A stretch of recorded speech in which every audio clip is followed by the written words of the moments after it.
Kinabukasan, normal ulit. Umasok si Teo sa preschool. Pumasok si Mariel sa trabaho. Bandang 12:00 ng tanghali, nag-ring ang phone niya. Teacher ni Teo. Hello po, Miss Mariel? Yes po. May gusto lang po sana kaming itanong.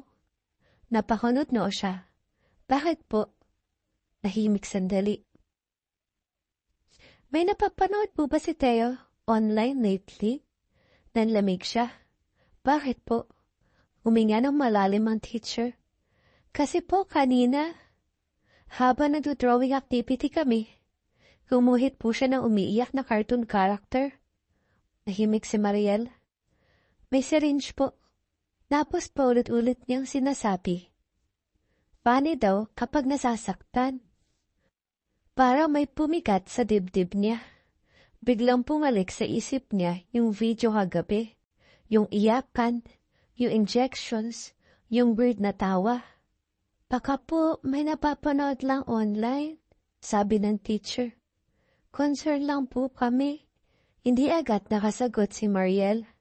Pag-uwi niya, agad niya kinuha ang tablet ni Teo. Binuksan niya ang history at doon, unti-unti siyang nanlamig. Elsa Spider-Man Baby. Funny dentist cartoon. Pregnant Elsa. Spider-Man crying. Milyon-milyong views. Millions. Sunod-sunod niyang pinindot ang videos. At habang tumatagal, mas nagiging disturbing. May fake blood. May kidnapping. May injections. May umiiyak na cartoon characters. May exaggerated violence. Pero makakulay, maingay, at mukhang pambata.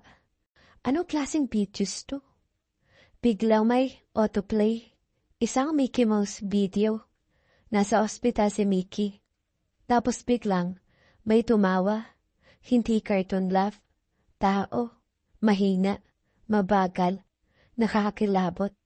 Agad niyang pinalay ang tablet, at unang beses kinabahan siya. Hindi dahil horror, hindi dahil ilang bata pa kaya ang nanonood nito ngayon. Kinagabihan,